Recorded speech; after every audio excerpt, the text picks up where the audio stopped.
చాలా సంతోషం. ఇది చిన్న కొత్త సంవత్సరం లాగా ఒక అర్ధ సంవత్సరం అయిపోయింది, మరొక అర్ధ సంవత్సరంలోకి మనం వచ్చాం. సో వచ్చేటువంటి అర్ధ సంవత్సరం మనందరికీ శుభంగా, దీవునికరంగా, సంతోషకరంగా ఉండాలని ఆశిద్దాం. అంతేకాదు ఈ జూలై మాసాన్ని ఏమని పిలుస్తారంటే స్పెషల్ గా సువార్త నెల అని పిలుస్తారు జూలై మాసాన్ని. ఎందుకంటే ఈ జూలై 3వ తేదీ ఇండియన్ క్రిస్టియన్ డే. అది ఈరోజు ప్రత్యేకంగా మనం గుర్తు చేసుకోవాలి. అందుకని నేను గుర్తు చేస్తున్నాను. ఇండియన్ క్రిస్టియన్ డే అపోస్తులైనటువంటి తోమ మన భారతదేశానికి సువార్త తీసుకొచ్చి హతసాక్షిగా మరణించినటువంటి రోజు. ఎంత గొప్ప రోజు! మన భారతదేశానికి గొప్ప రోజు. మరి తోమ ఇక్కడికి వచ్చి ఎన్నో సంవత్సరాలు సేవ చేసి ఇక్కడ మన కోసం, మన దేశం కోసం హతసాక్షిగా మరణించాడు. సో అది జ్ఞాపకం చేసుకుంటూ జూలై మాసాన్ని సువార్త నెలగా ప్రకటిస్తుంటారు.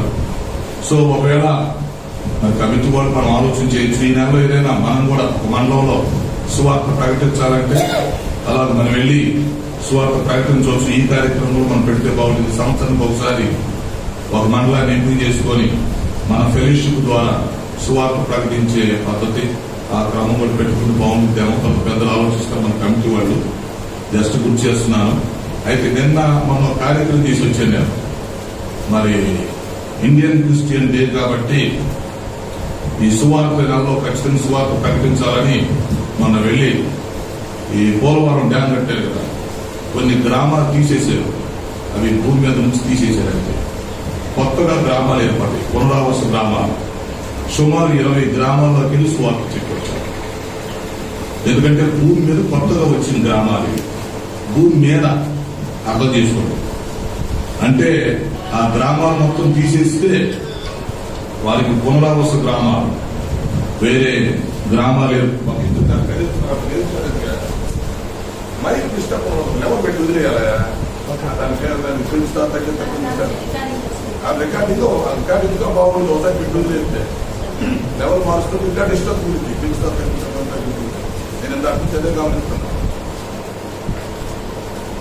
మరి చెప్పాలి ఒకసారి వస్తే పెట్టి వదిలేయాలి.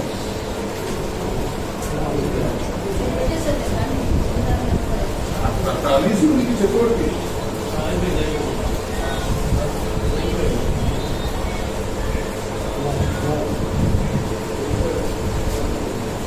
So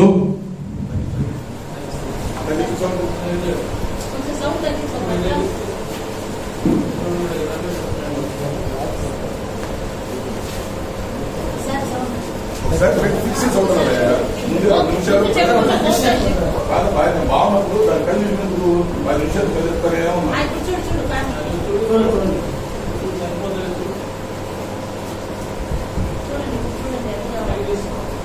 hello hello okay hello okay hello hello so ప్రియమైన వాళ్ళరా, ఈ జూలై మాసాన్ని సువార్త నెలగా ప్రకటిస్తున్నాం. కారణం ఏంటంటే అపోస్తులైనటువంటి తోమా గారు మన భారతదేశానికి వచ్చి ఇక్కడ సువార్త ప్రకటించి మరి ఇక్కడ ఆయన హతసాక్షిగా మరణించినటువంటి సందర్భం ఎంత గొప్పది. ఒక అపోస్తుల ద్వారా మన దేశానికి సువార్త రావడం మనకు కూడా గర్వకారణమే కదా. సో దాన్ని గుర్తు చేసుకుని మొన్న పోలవరం ప్రాంతానికి వెళ్లి గోదావరి డ్యాం లో తీసేసినటువంటి గ్రామాలకి వేరే స్థలాలు ఇస్తే ఆ పునరావాస గ్రామాల్లోకి వెళ్లి సుమారు 20 గ్రామాల్లో ఒక్కొక్క గ్రామానికి వెళ్లి సువార్త చెప్పొచ్చాం. అది చాలా మాకు సంతోషంగా ఉంది. సో ఈరోజు మరి పాస్టర్ ఫెలోషిప్ లో మీ అందరితో కలిసి సహవాసం కలిగి ఉండటం చాలా సంతోషం. నేను ఒక స్పీకర్ లాగా, గెస్ట్ లాగా కాదు కానీ ఒక సభ్యుడిలాగా మీతో కలిసి ఉండటం చాలా సంతోషం. మరి దయచేసి మా కుటుంబం కోసం, పరిచయం కోసం మీరు ప్రార్థన చేయండి. ఇంకా ఈ అంచె దినాల్లో దేవుని కొరకు బలమైన సేవ చేయాలని ఆశిస్తున్నాం ప్రియులారా. మరి ఒక అంశంగా పెట్టుకొని మీ ప్రాంతంలో మమ్మల్ని జ్ఞాపకం చేసుకోవాలని మనం చేస్తూ ఈ పగటి వేళ మరి సమయాన్ని బట్టి క్లుప్తంగా కొద్దిసేపు దేవుని యొక్క వాక్యం వినటానికి మన మనసును సిద్ధం చేసుకుందాం. తల వంచండి, ప్రార్థన చేసుకొని దేవుని వాక్యంలోకి వెళ్దాం. ఒక నిమిషం అందరూ తల వంచి ప్రార్థన చేసుకుందాం. మన దేవుడు ప్రార్థనలు ఆలకించే దేవుడు. ఎంతవరకు మన విజ్ఞాపనలు చేశాం. దేవుడు తప్పకుండా ఆయా అంశాలు ఆలకిస్తాడు, మనకు జవాబిస్తాడు. సో ఈ సమయంలో కొద్ది నిమిషాలు సందేశం కొరకు మనం ప్రార్థన చేద్దాం. ఒక్క నిమిషం అందరూ ప్రార్థన చేస్తూ సందేశం కొరకు సిద్ధపడాలని మనం చేస్తున్నాం. ప్రార్థన చేసుకుందాం. ప్రార్థన చేసుకుందాం. వాకింగ్ కొరకు మన మనసును సిద్ధం చేసుకుందాం.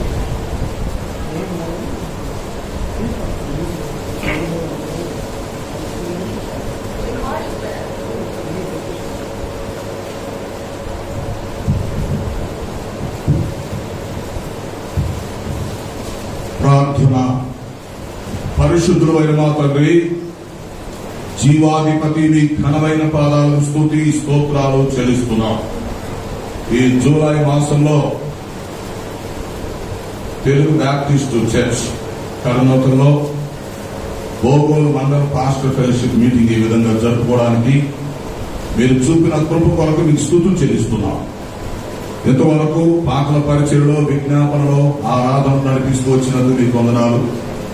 ఇప్పుడు వాక్య పరిచయలో కూడా సహాయం చేయమని మనం చేస్తున్నాం. ఈ సమయంలో వ్యక్తిగత సువార్త ప్రకటన ఈ అంశం గురించి కొంత క్లుప్తంగా మేము ధ్యానం చేయబోతున్నాం. మీరు బోధకులై మాకు బోధ చేయమని మనం చేస్తున్నాం. మీ దాసుని నన్ను బలపరిచి వాడుకోండి. ప్రియ దైవ సేవకులు ఒక్కొక్కరిని, కుటుంబాలను, సంఘాలను, పరిచర్యను నిండారుగా దీవించమని మనం చేస్తున్నాం. మేమందరం ప్రభువా మంచి సువార్థికులుగా మీ కొరకు పనిచేసే కృప దయచేయమని మనం చేస్తున్నాం. ఒక అర్ధ సంవత్సరం మమ్మల్ని నడిపిస్తూ వచ్చారు, కాపాడారు, సజీవ లెక్కలో ఉంచారు. మరొక అర్ధ సంవత్సరంలోకి మేము వచ్చాం. ఈ కాలం మా అందరికీ శుభంగా దీవెనకరంగా ఉంచమని మనం చేస్తున్నాం. అలాగే ఈ స్థానిక సంఘాన్ని కూడా దీవించండి, మీరే మహిమ పొందమని మనం చేస్తున్నాం. మరి జూలై 3వ తేదీ ఇండియన్ క్రిస్టియన్ డే, అది కూడా మేము జ్ఞాపకం చేసుకుంటున్నాం.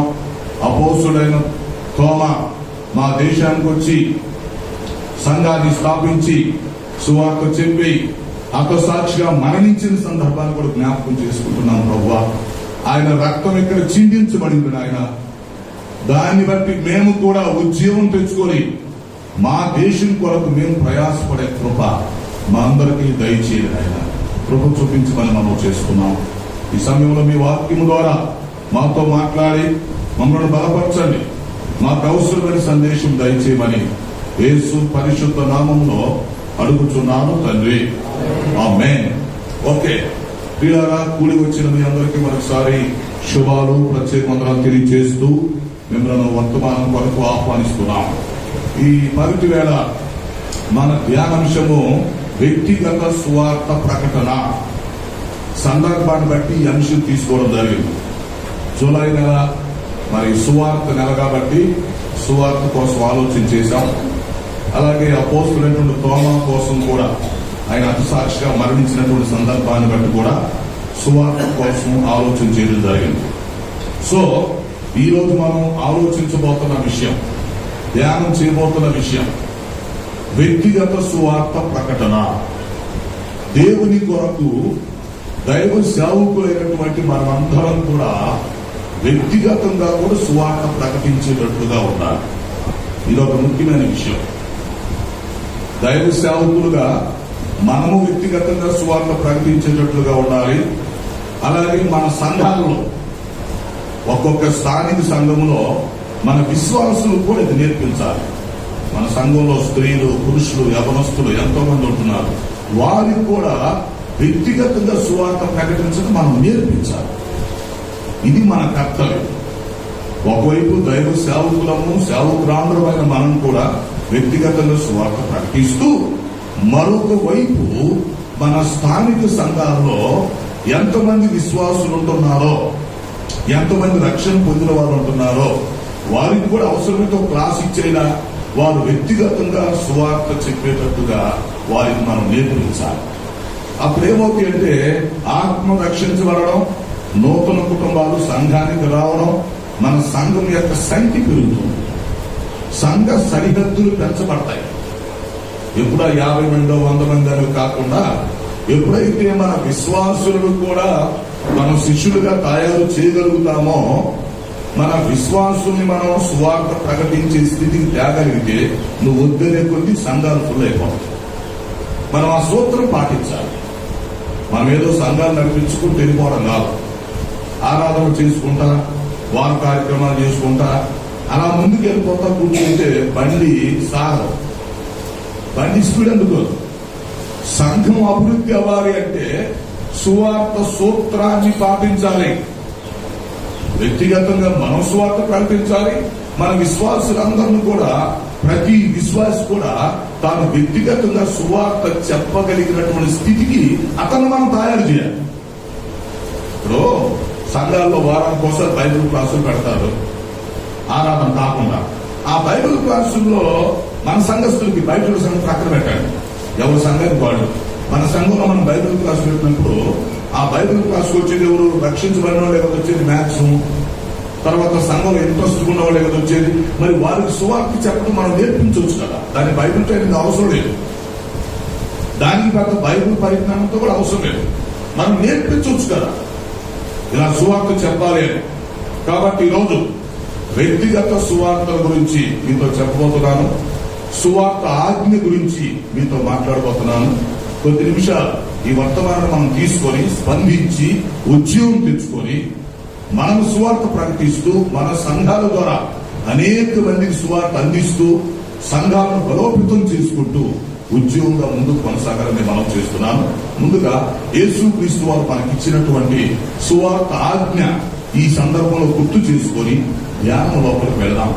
యేసుక్రీస్తు వారు చెప్పారు, మార్కు సువార్తలో 16వ అధ్యాయం 15-16 వచనంలో చెప్పారు. ఆ సంగతి మనందరికి తెలుసు. దాన్ని సువార్త ఆజ్ఞ అని మనం పిలుస్తూ ఉంటాం. సో యేసుక్రీస్తు వారు ఏం చెప్పారు? మార్కు సువార్త 16వ అధ్యాయం 15-16 వచనాల్లో, మరియు మీరు సర్వలోకమునకు వెళ్లి సర్వ సృష్టికి సువార్తను ప్రకటించండి. అది లెక్క. మరియు మీరు సర్వలోకమునకు వెళ్లి, చూసారా, సర్వ సృష్టికి సువార్తను ప్రకటించండి. ఎవరైతే నమ్మి బాప్తీసం తీసుకుంటారో వారు రక్షించబడతారు. నమ్మని వారికి శిక్ష విధించబడింది. ఎస్, రక్షించబడటం, శిక్ష విధించటం అది ప్రభు చూసుకుంటాడు. సో 15వ వచనం మనం చేస్తే 16వ వచనం ఆయన చేసుకుంటాడు. ఆయన మనం ఇద్దరం కలిసి పనిచేయాలి. ఇప్పుడు మార్కు సువార్త 16వ అధ్యాయం 15-16 వచనాలు ఒకే. ఇది సువార్త ఆజ్ఞ. ఈ ఆజ్ఞ యేసుక్రీస్తు మనం కలిసి షేర్ చేసుకోవాలి. ఈ ఆజ్ఞలో మనం చేయాల్సిన సగం, ఆయన చేసేది సగం. మన సగం మనం చేస్తే ఆయన సగం ఆయన చేస్తాడు. అర్థమైందా? సో మన సగం ఏంటంట? మీరు సర్వలోకములకు వెళ్లి సర్వ సృష్టికి సువార్తను ప్రకటించండి. ఇది మన సగం, మన పార్ట్. మరి యేసుక్రీస్తు పార్ట్ ఏంటి? ఎప్పుడైతే మనం సువార్త ప్రకటిస్తామో అప్పుడు ఎవరైతే వారు నమ్మి బాప్తీసం తీసుకుంటారో వారిని రక్షిస్తారు.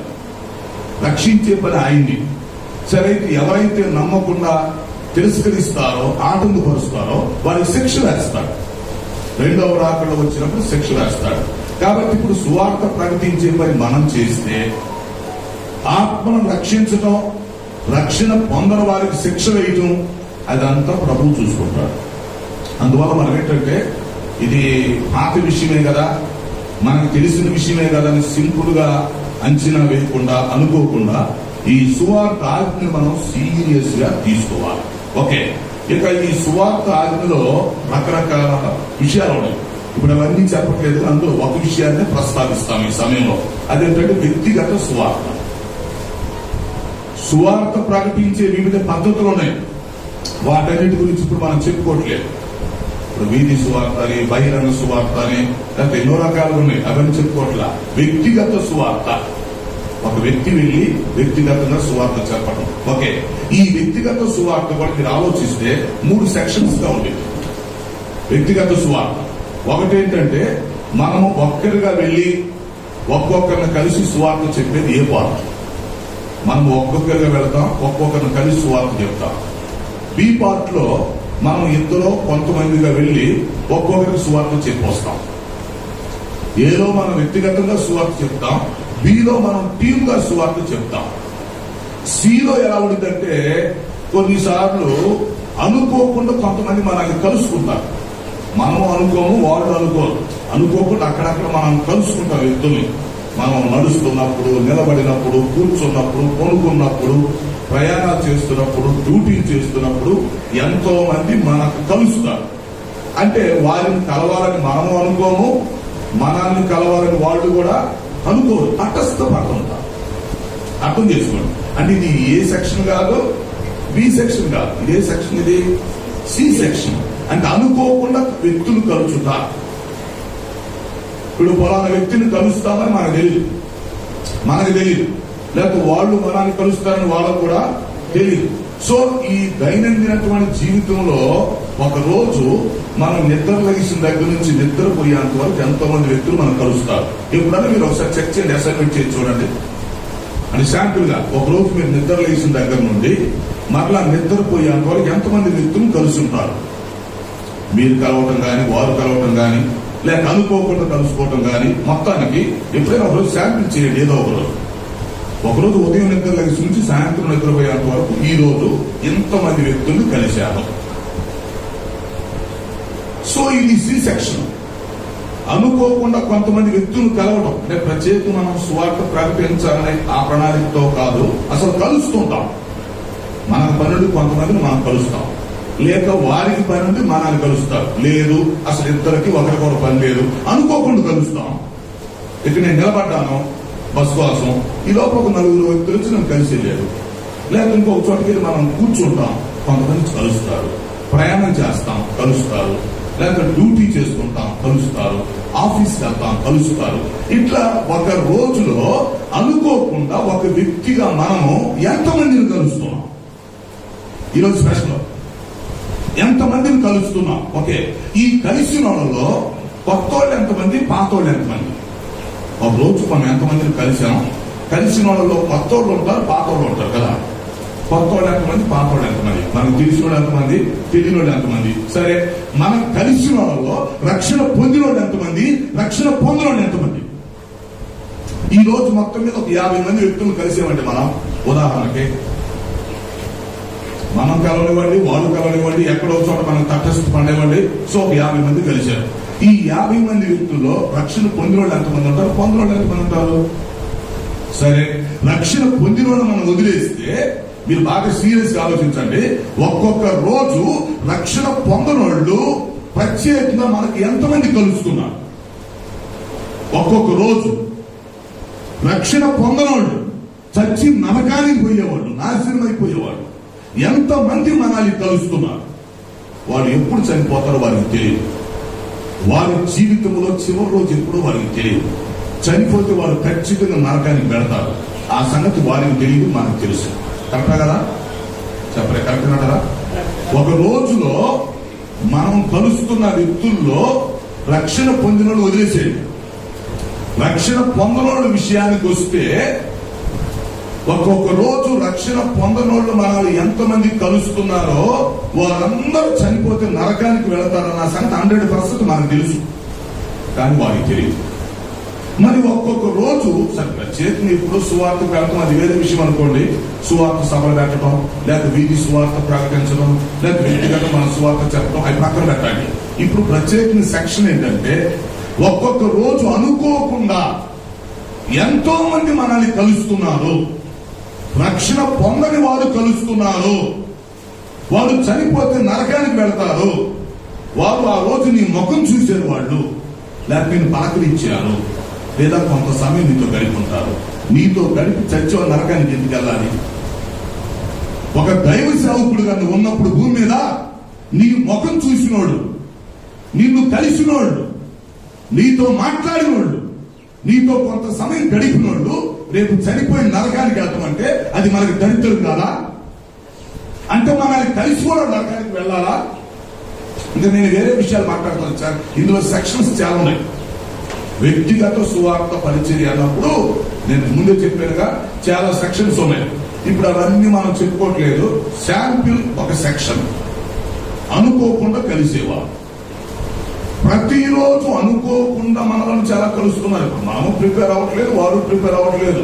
వారు మనం కలుస్తున్నారంటే తటస్థపడుతున్నారు. రేపు వాళ్ళు చనిపోతారు, నరకానికి వెళ్ళిపోతారు. ఇక్కడ పాయింట్ ఏం ఆలోచించాలంటే మనకు చెత్త ప్రెస్టేజీలు చాలా ఉంటాయి, కానీ ఈ ప్రెస్టేజ్ తీసుకోవాలి.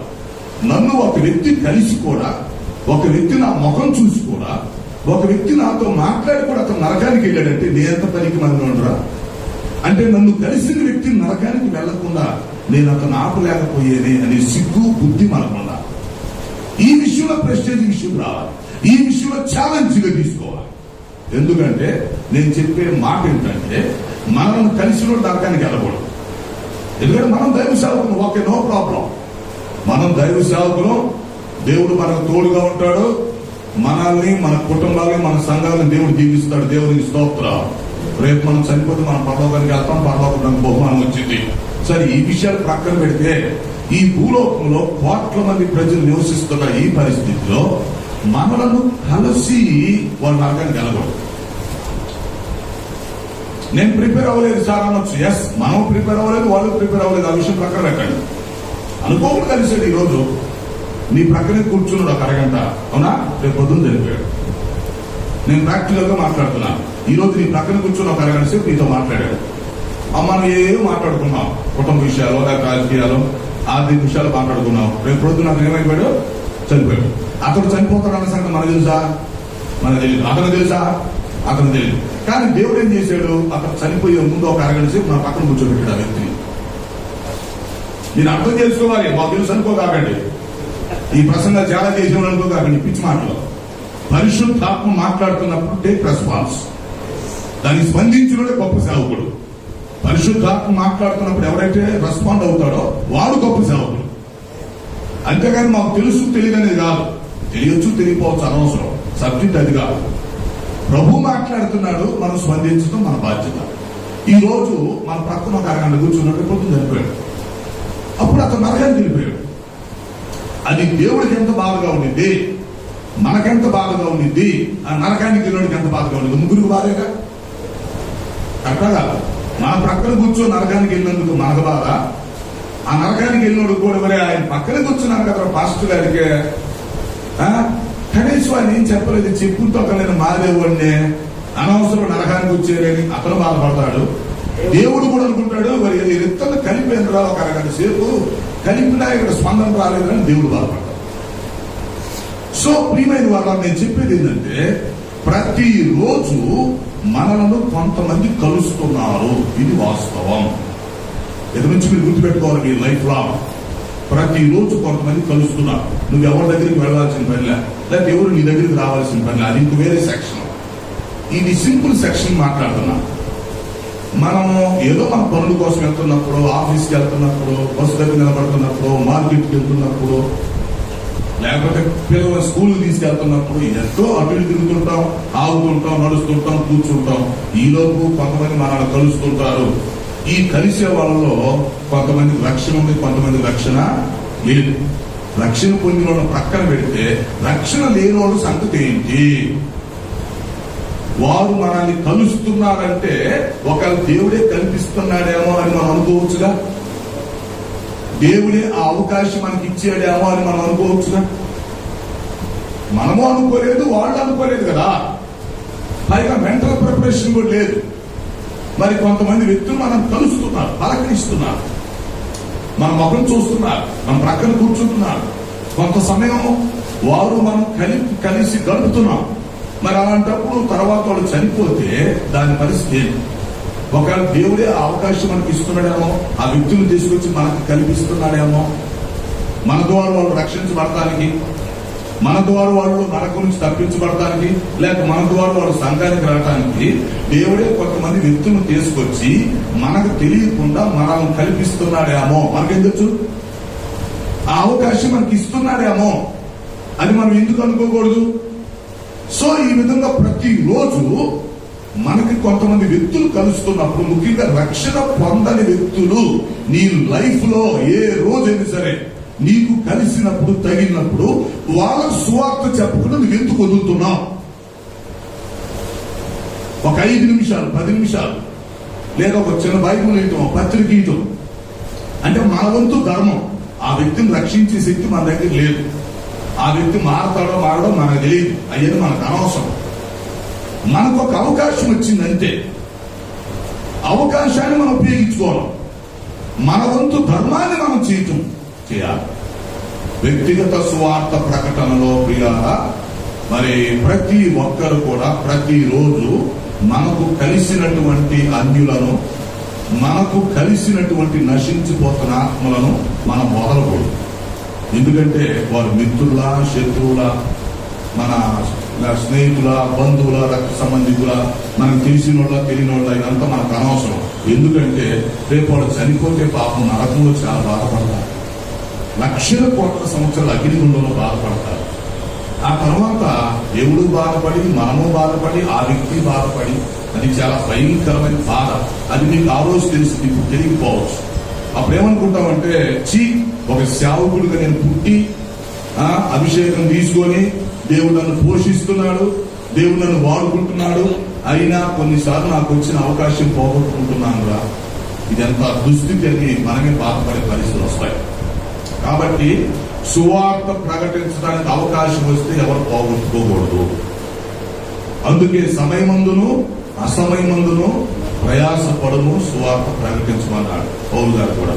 కాబట్టి ఒక అవకాశం వచ్చింది, అవకాశం ఉపయోగించుకోవాలి. వాళ్ళు వినరా మనకెందుకు, వింటే వింటారు, పొందుకుంటారు. రక్షణ పొందుతారో పొందరో మనకేం తెలుసు. అయినా వాళ్ళని రక్షించే శక్తి మన దగ్గర లేదు. రక్షించే పని, శిక్షించే పని దేవుడు చూసుకుంటాడు. అది మన పని కాదు. మన పని ఏంటి? మనకు వచ్చిన అవకాశాన్ని మనం ఉపయోగించుకోవడం మన పని. మనకు అవకాశం వచ్చింది, మనం ఉపయోగించుకోవాలి. అంటే కొంతమంది వ్యక్తులు దేవుడు మన దగ్గరికి తీసుకొచ్చాడు, వాళ్ళు వచ్చి మనకు కలిశారు.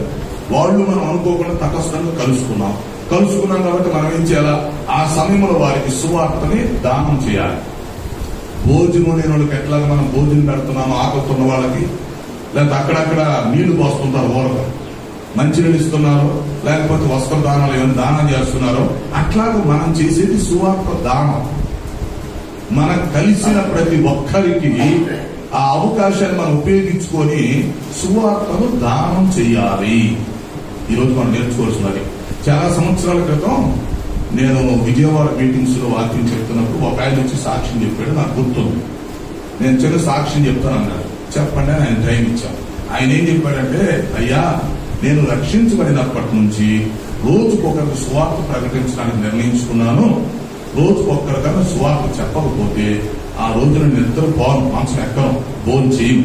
ఒక వ్యక్తికి సువార్త చెప్పినాకే భోజనం చేస్తాను, మంచి చెప్తాను, అందులో సమస్య లేదు. ఇప్పటికి 10,000 మంది కంటే ఎక్కువ మంది చెప్పాను, రోజులు చెప్పాడు. నేను రక్షించబడి ఇన్ని రోజులు అయిందంటే అంతమందికి నేను సువార్త చెప్పాను అన్నాడు. నాకు మతిపోయింది. అంటే అది అతని సాక్ష్యం. అంటే నేను రక్షించబడి ఇన్ని రోజులు అయింది, రోజుకొకటి చెప్పాలనుకున్నాను. చెప్పాడు, ఆయన కొత్తగా రక్షించబడ్డాడు. 10,000 రోజులు చెప్పాడు. అంటే 10,000 మందికి ఇప్పుడు నేను సువార్త చెప్పాను అన్నాడు. ఎంత గొప్ప సాక్ష్యం అది. మరి ఇప్పుడు మనం రక్షించుకుని ఎంతకాలం అయింది? మరి ఎన్ని రోజులు గడిచినాయి? రోజుకు ఒక వ్యక్తి కన్నా మనం సువార్త చెప్తామా? సరే, మనం ప్రణాళిక వేసుకొని టైం కేటాయించుకొని చేయకపోయినా అనుకోకుండా కలిసిన కన్నా చెప్తున్నామా? ఎవడన్నా కలిస్తే వెంటనే రాజకీయాలు, వెంటనే ముచ్చట్లో, లేక ఇంట్లో విషయాలు ఇవి చెప్పేస్తాం. వాడారి వాడు పోతాం, మన దారిన మనం పోతాం. ఆ కలిసిన వాడికి కొంచెం సువార్త చెప్తే బాగుంటుంది కదా. రక్షించబడ్డ వాళ్ళు వదిలేసేయండి, వాళ్ళ గొడవ పక్కన పెట్టండి.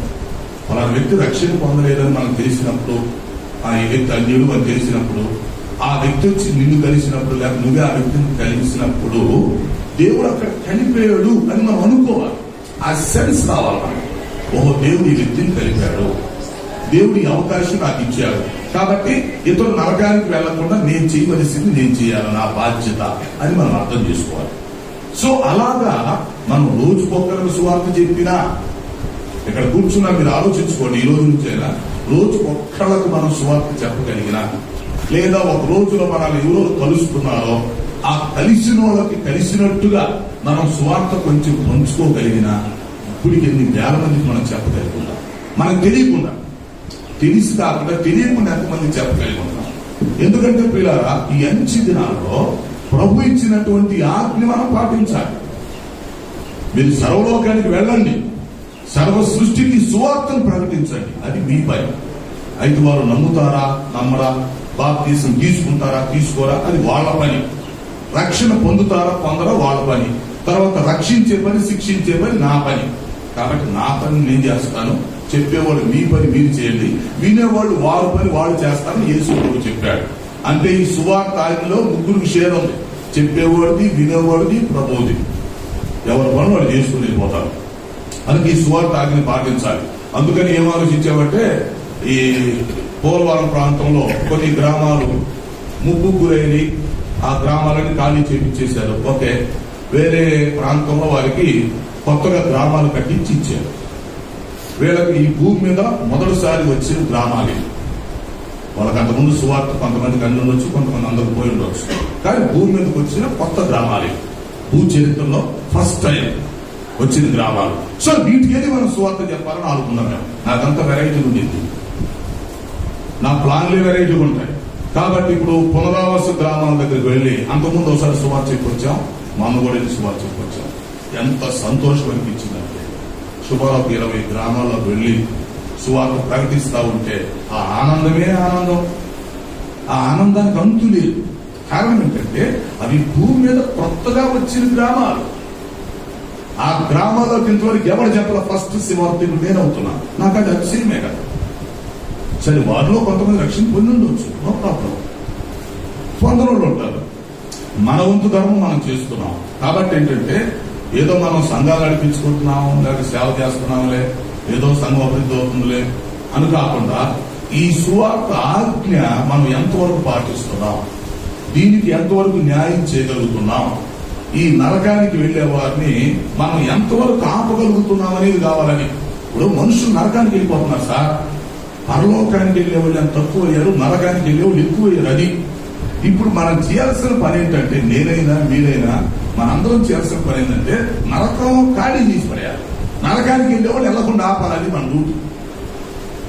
నరకానికి వెళ్ళేవాళ్ళు మనం ఆపాలి. మన శత్రువు కూడా నరకానికి వెళ్ళకూడదు, అది పరిస్థితి. కాబట్టి మన వంతు ధర్మం మనం చేయాలి. దేవుడు మనకి ఇస్తున్న అవకాశాలు మనం ఉపయోగించుకోవాలి. దేవుడు మనకి ఇస్తున్న తలంతులు మనం ఉపయోగించుకొని ఎంతమందికి సువార్త చెప్పగలమో అంతమందికి చెప్పాలి. ఎందుకంటే ఈ సువార్త ప్రకటించే పద్ధతులు చాలా ఉన్నాయి. మిషనరీ క్యాంపుకి వెళ్ళి సువార్త చెప్పే పద్ధతులు ఉన్నాయి. బహిరంగ సభలు పెడతాం, లేకపోతే వీధి సువార్త వెళ్తాం, లేకపోతే టీం వర్క్ చేస్తాం, రకరకాలుగా ఉన్నాయి. సరే, అన్ని రకాలు. కాబట్టి ఈరోజు నేను ఒక అనుకోకుండా కలిసిన గురించి మీతో మాట్లాడతాను. ఎన్ని అవకాశాలు ఉన్నా సరే ఉపయోగించుకోవచ్చు మనం చేతనంత వరకు. ఈ లోకంలో మనం మరణించే లోపు, ప్రభు రాక వచ్చే లోపు మనం ఎంతమందికి సువార్త అందించగలమో అంతమందికి సువార్త అందించగలగాలి. అలాంటి అవకాశం ఉపయోగించుకోవాలి. నాకు అయ్యే గుర్తొస్తేనమాట, నా జీవితంలో అదే గమనిస్తాను. మా నాన్నగారు చనిపోయినప్పుడు ఒక చిన్న ఉదాహరణ చెప్తానండి. మా నాన్నగారు చనిపోయారు. అప్పుడు నేను చాలా ఏడుస్తా బాధపడుతున్నా. సరే, ఏమైంది, దాదాపు 4,500 మంది వచ్చారు చూడటానికి, ఇంకా తీసుకెళ్తాను. వస్తే నేను ఇంట్లో ఏడుస్తుంటే అందరూ అనుకున్నారు, సేవకులు వచ్చి మరి ఇప్పుడు ఆయన చనిపోయి వాక్యం ఎవరు చెబుతారు, పాస్టర్ గారు కొంచెం బాధలో ఉన్నాడు కదా, ఎవరు చెబుతారా అని అనుకుంటున్నారు. ఈ లోపు నేను బయటకు వచ్చా. సార్, మరి ఇక్కడ తీసుకెళ్ళిపోతున్నాం, వచ్చే వాక్యం చెబుతాను, నేను చెబుతున్నాను. వాళ్ళకి అర్థం కాదు. ఈ బయటికి రాకుండా ఏడుచుకోమని వచ్చి వాక్యం చెప్తున్నాను చెప్పి నేనేమంటున్నాను కూర్చొని, మరి మా నాన్న ఎదిగి పోయేలే, పోయినోడు పర్లోకం కలుసుకుంటూ ఇచ్చి 400 మంది సంగతి చేస్తాను. ముందు పోయి మా నాన్న పరలోకంలో కలుసుకుంటాంలే, కానీ ముందు వచ్చిన వదలకూడదు. వీళ్ళ రక్షణ పొందినోడు చాలా మంది వచ్చారు. ఈ టైం నేను పోగొట్టుకుంటే మళ్ళీ దొరకరు నాకు. సరే, ఈ అవకాశం వేరే ఎవరికి ఇస్తారు, సరిగ్గా చెప్తారు చెప్పరు, కాబట్టి చెప్పడేద్దామని చెప్పి ఏడుస్తానే వాళ్ళందరూ సువార్త చెప్పేశారు. సరే, అంత పేరు కూరుకున్నానా, కారం చేయడం మా నాన్నకు మంచి పేరు. ఊరేగింపు పెట్టారు, చనిపోయిన వ్యక్తిని సమాధి దగ్గర తీసుకెళ్తారు ఊరేగింపు. ఈ ఊరేగింపులో ప్రతి ట్రాక్టర్ మీద పెట్టుకొని ప్రతి సెంటర్లో ఆగితే చాలా మంది ఆయన చూడటానికి వచ్చారు. మాకు ఈ సెంటర్ వచ్చిన మొత్తం సువార్త చెప్పారు. సెంటర్కి ఆగితే చూడటానికి గుంపులు వస్తున్నారు. ఆయన అందరూ తెలుసు కాబట్టి ఆ సెంటర్లో చక్కగా సువార్త చెప్పడం ముందుకెళ్ళిపోవడం. చిన్న అవకాశం కూడా వదులుకునే ప్రసక్తే లేదు. సువార్త చెప్పడానికి అవకాశం వచ్చిందా చావైనా రెడీ, కానీ అవకాశం పోగొట్టుకునే క్వశ్చనే లేదు.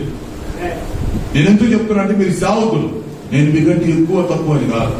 ఇది ప్రోత్సాహం, స్పందన. What is our response? సువార్త కొరకు మనం స్పందించాలి. అంచు దినాల్లో అది సువార్త ప్రకటించడానికి మనం మెంటల్ ప్రిపరేషన్ కావాలి, సమయం కేటాయించుకోవాలి. ఎట్టి పరిస్థితులు ఆగే క్వశ్చనే లేదు.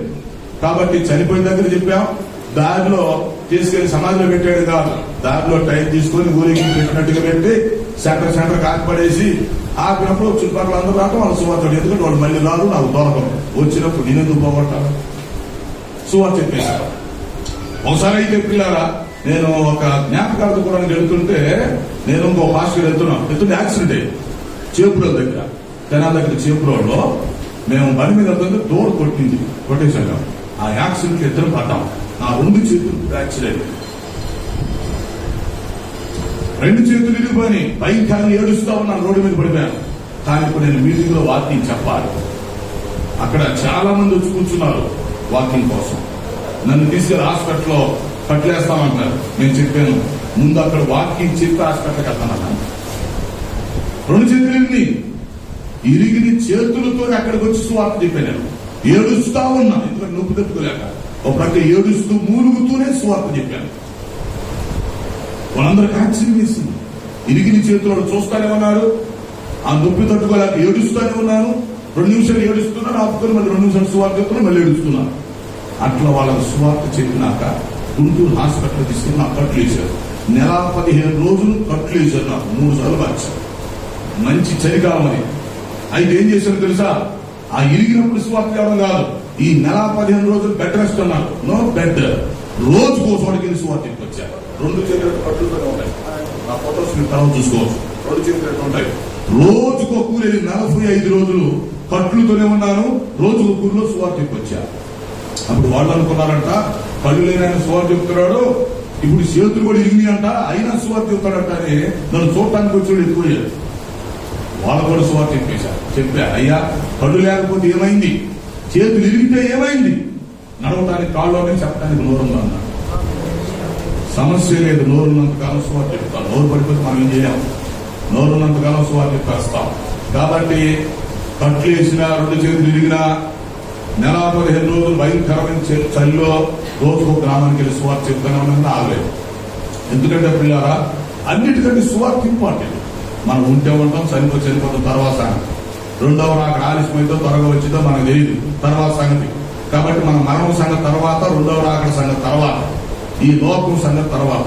ఈ లోకం మనం ఎంతమందిని టార్గెట్ చేయగలం అంతమందిని చేసేయాలని మనకు అవకాశం కుదిరినప్పుడల్లా ఈ నూతన ఆత్మ మన చేతికి దొరుకుతున్నప్పుడు, నశించిపోతున్న ఆత్మ మన చేతికి దొరుకుతున్నప్పుడు వాళ్ళు వదలకూడదు. ఎందుకంటే వదిలితే వాళ్ళు మళ్ళీ మనకు దొరుకుతారో దొరకలో తెలియదు. సరే, మనకు దొరకకపోయినా వేరే వాళ్ళు కూడా దొరకకుండా చచ్చిపోయారు కానీ చెప్తారా? ఒకళ్ళు మన దగ్గర మిస్ అయ్యారు, మళ్ళీ దొరకలేదు. వేరే వాళ్ళకన్నా దొరుకుతారో దొరకలో తెలియదు. వేరే వాళ్ళకన్నా దొరికితే సరే వాళ్ళని సువార్త ప్రదర్శిస్తారు. వాళ్ళకు కూడా దొరకకుండా చేప వెళ్ళిందని గట్ట.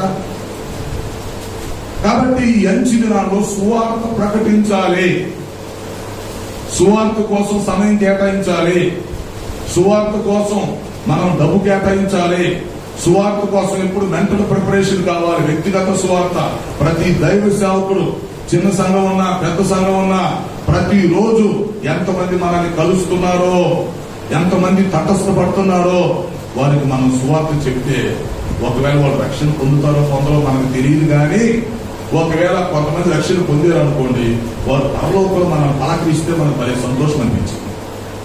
అర్థమైనా? పరలోకంలో మనల్ని పలకరించి, అయ్యా ఆ రోజు నువ్వు సువార్త చెప్పబట్టి ఇక్కడికి వచ్చారు, లేకపోతే చచ్చేవాళ్ళు అయ్యా, నరకానికి పోయేవాళ్ళు అయ్యా అని వాళ్ళు ఏడుస్తా ఆనందంతో మనం చెప్తే మనకి ఎంత సంతోషం అనిపించి తెలుసా? అప్పుడు తెలిసింది ఆ విలువ మనకి. మన ద్వారా రక్షించబడ్డవాడు పరలోకంలోకి వెళ్ళి మనకి కృతజ్ఞత చెల్లించినప్పుడు మనకు తెలిసిందన్నాడు దాని విలువ. అందువల్ల పిల్లరా, ఇది మనకు తెలిస్తే అనుకోగాకండి, సింపుల్ అనుకోగాకండి, ఇవన్నీ ఎప్పుడు చెప్పుకునే విషయాలే కదా, అట్లా అనుకోగాకండి. ఈ జూలై నెల సువార్త నెల కాబట్టి చెప్తున్నాం, ఇది సందర్భంగా. కనుక తోమాన్ని గుర్తు చేసుకోండి, సువార్త నెల గుర్తు చేసుకోండి, దేవుడు మనం ఒక్కొక్కరికి ఇస్తున్న అవకాశాలు గుర్తు చేసుకోండి.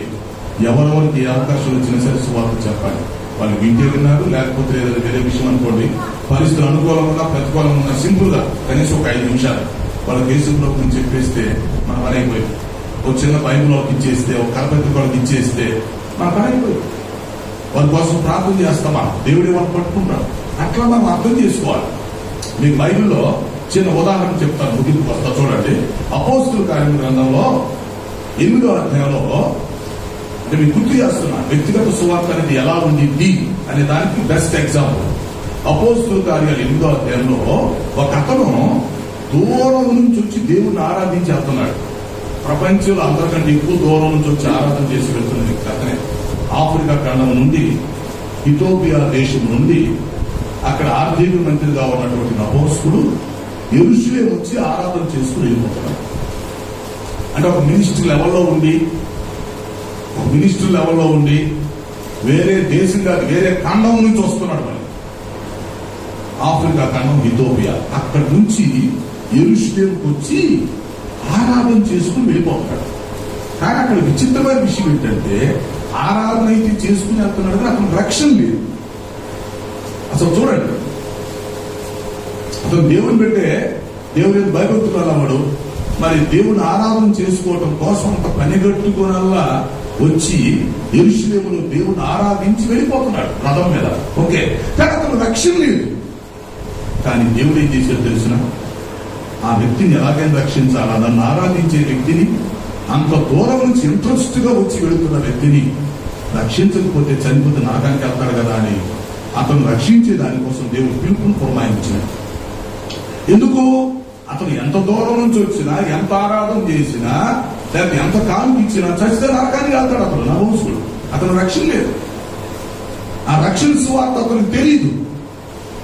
అతను తిరిగి వెళ్తున్నాడు. వెంటనే దేవుడు పిలుపును పురమాయించాడు. సో పిలుపును పురమాయించడం కాదు, ఇంకొక విశేషం తెలుసా, పిలుపుకు ఒక వరం కూడా ఇచ్చాడు. ఆ టైంలో ఇతను సువార్త చెప్పించే దానికోసం అతనికి ఒక వరం ఇచ్చాడు. ఏంటంటే, మరి రథం మీద వెళ్ళిపోతున్నాడు స్పీడ్ గా నపుంసకుడు. ఇతను సరిగా కనపడకుండా అదృశ్యమైపోయి అక్కడ కనపడతాడు.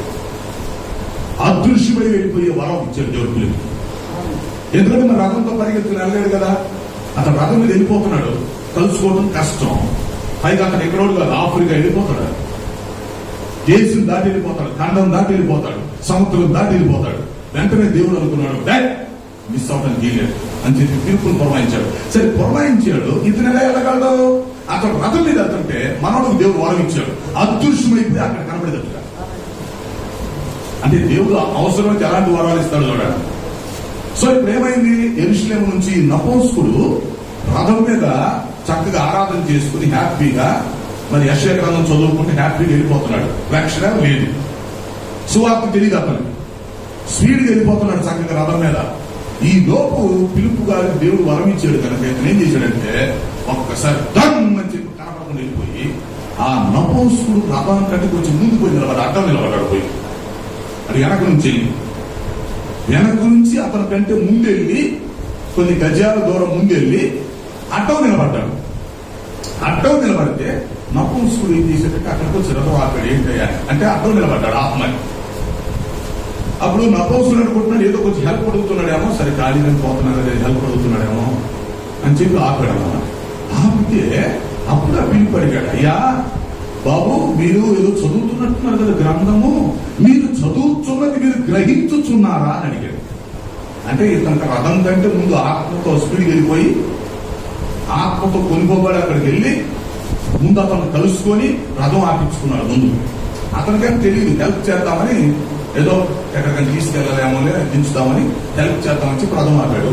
ఈ పిలుపు అన్నాడు దగ్గరికి వచ్చి, మీరు చదువుతున్నది గ్రహించుతున్నారా సార్ అన్నాడు. అప్పుడు నపుంసకుడు అన్నాడు, ఎవడైనా దారి చూపించకుండా ఉంటే ఎలా తెలుస్తుందండి అన్నాడు. దారి అనేది ఎవరైనా చూపిస్తేనే కదా తెలిసింది, నాకు ఎలా తెలుస్తుంది? ఇప్పుడు నేను చదివేది నాకు ఎలా తెలిసింది సార్? ఏదో చదువుకుంటే అంటున్నాను, నేను మంత్రినైనంత మాత్రాన, ఏదో పెద్ద చదువుకున్నంత మాత్రాన ఈ గ్రంథం నాకు అర్థం అవ్వాలనే రూల్ ఏముంది? చదువుతున్నాను కానీ నాకు అర్థం కాదు సార్ అన్నాడు. వెంటనే నాకు ఈ గ్రంథంలో చదువుతున్నది చెప్తారా, మీరు హెల్ప్ చేస్తారంటే డెఫినెట్ గా హెల్ప్ చేస్తారా, హెల్ప్ యూ. ఎస్ కమాన్ ఎక్కిసేది చూసారా. సో అప్పుడు ఆ గ్రంథంలో ఉన్న విషయం అతనికి చెప్పి, అతనికి సువార్త చెప్పి ఆ నపుంసకుని మొత్తాన్ని రక్షించాడు. అతను పిలుపు అన్నాడు, అయ్యగారికి దించండి, నా ఊరు వచ్చి వెళ్ళిపోతానన్నాడు. దాన్ని ఆగాడు, పిలుపు దిగాడు, అదృశ్యం కనపడలేదు. ఇంకా ఇది తెలియదు. మళ్ళీ లైఫ్ లో ఎన్నడూ అతను చూడలేదు. మధ్యలో వచ్చాడు, అదృశ్యమై వచ్చాడు, రథంలో కూర్చున్నాడు, దిగాడు, మళ్ళీ అదృష్టమైపోయాడు. అంటే ఒక ఆత్మను రక్షించడానికి దేవుడు ఎంత ఇంపార్టెన్స్ ఇస్తున్నాడు చూడండి. ఒక ఆత్మను రక్షించడానికి, సువార్త ప్రకటించడానికి దేవుడు మిరకల్స్ చేస్తాడు. సువార్త ప్రకటించడానికి దేవుడు భూమిని తల్ల క్రింద చేసి వేస్తాడు. అవసరమైతే కొత్త కొత్త వరాలు ఇస్తాడు దేవుడు. నపుంసకుడికి సువార్త చెప్పే దానికోసం, అతను ఆత్మ రక్షించే దానికోసం పిలుపు గారికి కొత్త వరం ఇవ్వాల్సి వచ్చింది దేవుడు. అంతేనా? ఎక్కడి నుంచి మనం చోటకి అదృష్టం వెళ్ళిపోవడం, అక్కడి నుంచి ఇంకో చోటకి వెళ్ళిపోవడం, అలాంటి వరం ఇచ్చేసాడు. సో అతను వచ్చాడు, నపుంసకుడు కలుసుకున్నాడు, రథంలో కూర్చున్నాడు, సువార్త చెప్పాడు, రక్షణ మార్గం అతనికి దొరికింది. మధ్యలో దారిలో ఆపుకున్నారు. మరి బాప్తిస్మం నాకు ఇస్తారని సార్, నేను రక్షణ పొందాలనుకుంటున్నానయ్యా, మీరు సువార్త చెప్పారు కదా, వెరీ గుడ్. ఇప్పుడు నాకు తెలిసిందండి సువార్త అంటే ఏంటో, రక్షణ అంటే ఏంటో తెలిసింది. మరి నాకు కూడా బాప్తిస్మం ఇవ్వాలి సార్, నాకు కూడా రక్షణ కావాలి సార్ అన్నాడు. వెంటనే అక్కడ ఆపారు, చక్కగా నా పోస్టులు బాప్తిస్మం చేశారు, జంపు. ఆ తర్వాత ఈ పిలుపు కూడా జరిగింది. ఇక సంతోషంతో నపుంసకుడు తిరిగి వచ్చేసాడు. ఇంకా ఆ పిలుపుని లైఫ్ లో మళ్ళీ ఎన్నడూ చూడలేదు. ఇంకొక విచిత్రమైన విషయం తెలిసిన, ఆ నపుంసకుడు ద్వారా ఫస్ట్ టైం చీకటి ఖండం ఆఫ్రికా ఖండానికి సువార్త వచ్చింది. ఒక వ్యక్తి ద్వారా ఒక ఖండానికి సువార్త వచ్చింది. ఒక ఊరుకు కాదు, ఒక జిల్లాకు కాదు, ఒక దేశానికి కాదు, ఒక ఖండానికి, చీకటి ఖండమైనటువంటి ఆఫ్రికా ఖండానికి ఈ నపుంసకుడు ద్వారా సువార్త వెళ్ళింది. అతను వెళ్ళి సువార్త చెప్తే అట్లా అట్లా అట్లా ఆఫ్రికా ఖండానికి సువార్త వెళ్ళిపోయింది. దేవుడు ప్రణాళిక ఎంత గొప్పదో చూసారా? ఒక వ్యక్తిని రక్షించడానికి దేవుడు మరొక వ్యక్తిని వాడుకోవడం, మళ్ళీ ఆ వ్యక్తి ద్వారా ఒక ఖండానికి సువార్త వెళ్ళడం, ఇదంతా మన బైబిల్లో తెలుసు. కానీ మనం ఆలోచన చేయం, స్టడీ చేయం. మనకు తెలుసు, తెలియకుండా ఎందుకు, కాకపోతే మనం ఆలోచించం. అయితే పరిశుద్ధాత్మ మనతో మాట్లాడుతున్నాడు. దేవుడు ఎవరి ద్వారా ఎవరి సువార్త ఎలా అందిస్తున్నాడో చూడండి. ఎవరి ద్వారా సువార్త ఎటువైపు వెళ్ళిపోతుందో చూడండి. అసలు నపుంసకుడు లక్ష్యం లేదన్న సంగతి అతను తెలుసా? అతను తెలియదు. అతడు దేవుడు నమ్ముకున్నాడు, దేవుడు అంటే అతనికి ఇష్టం, దేవుడికి బాగా కానుకలు ఇస్తాడు, ఆరాధన చేస్తాడు. సో యెరూషలేము వచ్చి ఆరాధన చేసి వెళ్తున్నాడు. కానీ అతను చనిపోతే నరకానికి వెళ్తాడని అతనికి తెలియదు. ఎందుకంటే అతను యెహోవా సాక్షి, యెహోవా దేవుడి గురించి తెలుసుకొని యేసుక్రీస్తు గురించి అతను తెలియదు. సో ఇప్పుడు యేసుక్రీస్తు గురించి చెప్పడానికి, సువార్త చెప్పడానికి, ఆత్మను రక్షించడానికి దేవుడు పిలుపును పురమాయించాల్సి వచ్చింది. మరి పిలుపును పురమాయిస్తే పిలుపు పరిగెత్తుకుంటే రథాన్ని కలుసుకుంటాడా? కలుసుకోలేడు. ఇది జరగని పని. కాబట్టి దేవుడు అతనికి వరమిచ్చి, అతను కలుసుకుని చేసి, సువార్త చెప్పించి, రక్షణ పొందేటట్టు చేసి, బాప్తిస్మం ఇచ్చినాక అతను కనపడలేదు. ఇదంతా మీరు ఊహించుకోవాలి, ఆలోచించాలి, ధ్యానం చేయాలి. అంటే దేవుడు ఒక వ్యక్తిని రక్షించడానికి ఎంత ఇంపార్టెన్స్ ఇస్తున్నాడు. ఒక వ్యక్తి నరకానికి పోవడం దేవుడికి ఇష్టం లేదు. దేవుని దృష్టిలో ఒక వ్యక్తి యొక్క వాల్యూ చాలా ఎక్కువ. కాబట్టి నపుంసకుడు రక్షించబడ్డాడు. ఇంకో పాయింట్, నపుంసకుడు ద్వారా ఆఫ్రికా ఖండానికి సువార్త వెళుతుందని నపుంసకుడు తెలుసా? తెలియదు. మరి పిలుపు తెలుసా? తెలియదు. అంతే కదా పాయింట్. నపుంసకుడు రక్షించబడతాడని అతనికి తెలియదు, సరే మొత్తాన్ని రక్షించబడ్డాడు. మరి అతని ద్వారా ఆఫ్రికాకు సువార్త తెలియదన్న సంగతి అతనికి ఏం తెలుసు? తెలియదు. మరి పిలుపు తెలుసా? మనం ఇతను సువార్త చెప్తే ఇతడు రక్షించబడతాడు, ఇతడు ద్వారా ఆఫ్రికా ఖండానికి సువార్త తెలియదని పిలుపు తెలుసా? ఇతనికి తెలియదు, అతనికి తెలియదు, ఇతనికి తెలియదు. దేవుడి ప్రణాళిక. సో ప్రియమైన దేవుని పెట్టారా, మనం ఎవరికి సువార్త చెప్తే ఎవరి ద్వారా ఎదిలిందో మనకు తెలియదు. మనం అడుక్కునేవాడు సువార్త చెప్తాం, అడుక్కునేవాడు మనం చెప్పలేవాడు పోయి అతను చెబుతాడు. లేకపోతే ఒక చిన్న వ్యాపారస్తులకు నువ్వు సువార్త చెప్తావు, అతను కొన్ని రాష్ట్రాలు దాటి వెళ్ళిపోతాడు, అక్కడ తీసుకెళ్తాడు సువార్త. మనకు తెలియదు అవన్నీ. మనం ఎవరికి సువార్త చెప్పాలో మనకు తెలియదు, ఎవరు రక్షణ పొందుతారో మనకు తెలియదు, ఎవరు పొందరో మనకు తెలియదు. పైగా ఎవరి ద్వారా సువార్త ఎటువైపు వెళ్ళిందో కూడా మనకి తెలియదు. ఎవరి ద్వారా సువార్త ఎలా వ్యాపించిందో మనకు తెలియదు, ఎవరి ద్వారా ఎక్కడ ఎలా సంఘాలు కట్టబడతాయో మనకు తెలియదు. ఇదంతా మనకు తెలియదు. అంత ఆలోచించాల్సిన అవసరం కూడా మనకు లేదు, ప్లస్ మనకు తెలియదు. అది దేవుడి ప్రణాళిక. అయితే మనం చేయాల్సిన పని ఏంటంటే వ్యక్తిగత సువార్త. మన దగ్గరికి అవకాశం వచ్చినప్పుడు అవకాశాన్ని మనం ఉపయోగించుకోవాలి. నా పాయింట్ అది. మనకు అవకాశం వచ్చినప్పుడు అవకాశం ఉపయోగించుకోవాలి. పైగా మనకు పరిచయం ఉన్న వాళ్ళు నరకానికి వెళ్ళకూడదు, మనకు తెలిసిన వాళ్ళు నరకానికి వెళ్ళకూడదు, మనల్ని కలిసిన వాళ్ళు నరకానికి వెళ్ళకూడదు. ఒక వ్యక్తితో మాట్లాడే అవకాశం మనకు దొరికినప్పుడు ఆ వ్యక్తి ఎట్టి పరిస్థితుల్లో నరకానికి వెళ్లకుండా కాపాడవలసిన బాధ్యత కూడా మనకు ఉంది. అయినా అతను మూర్ఖుడుగా ఉన్నాడు అనుకోండి, మనం ఏం చేస్తాం? మూర్ఖుడుగా ఉండి ఎంత ప్రశ్నలు వేసాడు అనుకోండి, మనం ఏం చేయలేం. రేపు నరకానికి వెళ్ళినప్పుడు అతనే ఫీల్ అవుతాడు, అరే దేవుడు ఒక వ్యక్తిని పంపించాడు రా, పలానా వ్యక్తి వచ్చి అయినా నాకు చెప్పాడు రా, నేను వినలేదు, ఇది నాదే తప్పురా అని రేపు అతను పశ్చాత్తాపడతాడు.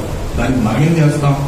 కనుక ఈరోజు అర్థం చేసుకోండి, అపోస్తుడైనటువంటి తోమ భారతదేశానికి వచ్చి కష్టపడి ఇక్కడ హతసాక్షిగా చనిపోయి బల్లితో పొడిపించుకొని రక్తం చిందించి రక్తపు మురుగులో కొట్టుకులాడాడు.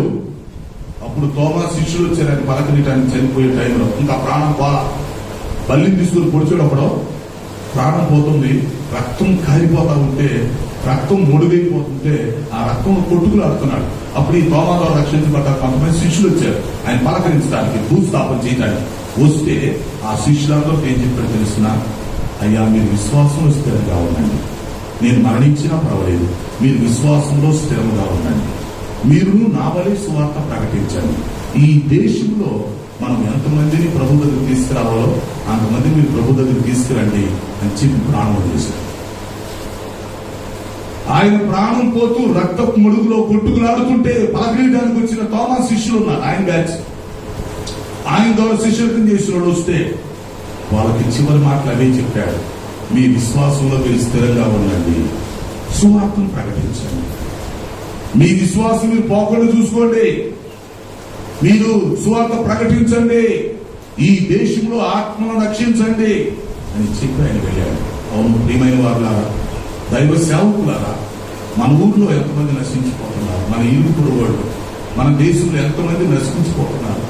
మరి వీళ్ళ గురించి మన బాధ్యత ఏంటి, మన భారం ఏంటి, మన పరిస్థితి ఏంటి?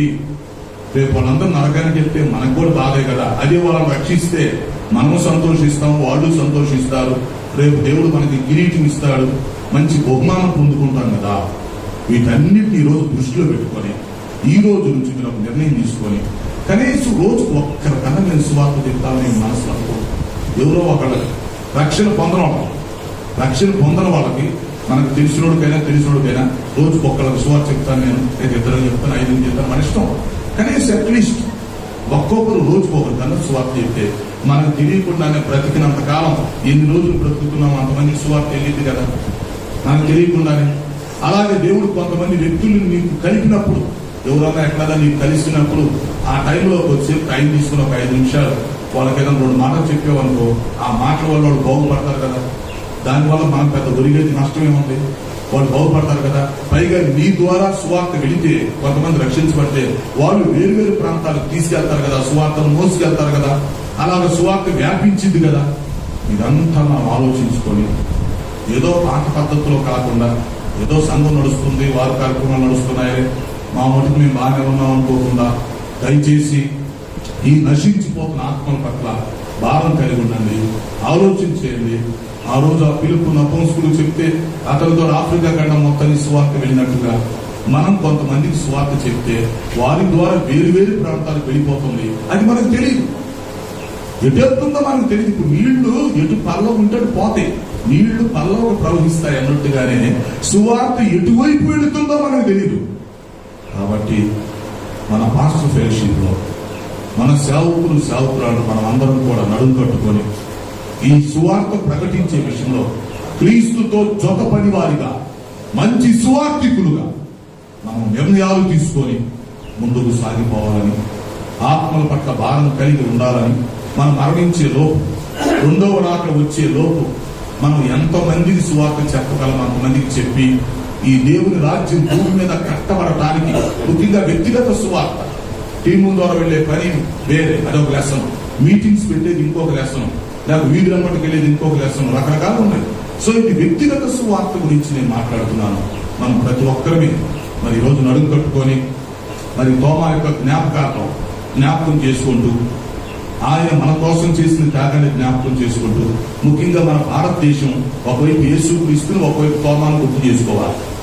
యేసుక్రీస్తు శిలువలో రక్తం కార్చాడు, తోమా రక్షించబడి అపోస్తుడుగా వచ్చి మన కోసం రక్తం కార్చాడు. సో యేసు ప్రభు రక్తం ద్వారా, తోమా రక్తం ద్వారా భారతదేశానికి పరిస్థితి, భారతీయులుగా మన స్పందన ఏంటి, ఈ రోజు దైవ సేవకులుగా మన పరిస్థితి ఏంటి? మనం ఒక్కొక్కరిని ఒక తోమాలాగా అవలేమా?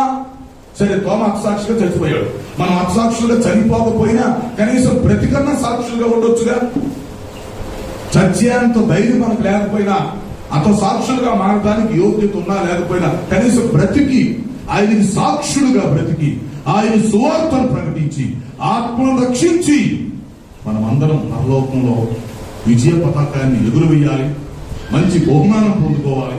మన ద్వారా రక్షించబడ్డ వాళ్ళు అక్కడ మనకి కృతజ్ఞతలు తెలియపరుస్తా ఉంటే సూపర్ గా ఉండింది. నీ లైఫ్ లో నువ్వు ఎంతమందిని రక్షించగలిగావో, ఎంతమందికి సువార్త చెప్పావో నీకు తెలియకపోవచ్చు, నువ్వు మర్చిపోయి ఉండొచ్చు, నీ కంటి కూడా కనపడకపోవచ్చు. కానీ పరలోకంలో వాళ్ళు నిన్ను కలుసుకొని నీకు కృతజ్ఞతలు తెలియపరుస్తారు. నీ ద్వారా నేను పరలోకానికి వచ్చాను సార్, నీ ద్వారా నేను నరకం నుంచి తప్పించబడ్డానని మనకి కృతజ్ఞతలు తెలియపరుస్తారు వాళ్ళు. ఆ సమయం వచ్చింది, అప్పుడు మన ఆనందానికి అంతు ఉండదు, అవధులు ఉండవు.